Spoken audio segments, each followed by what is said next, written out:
Hey guys, so I just got epic fruits from Blox fruit dealer. It's Blizzard.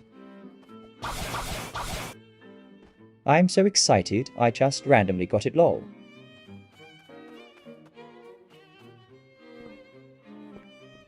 I'm going to see how much Robux for permanent it's worth.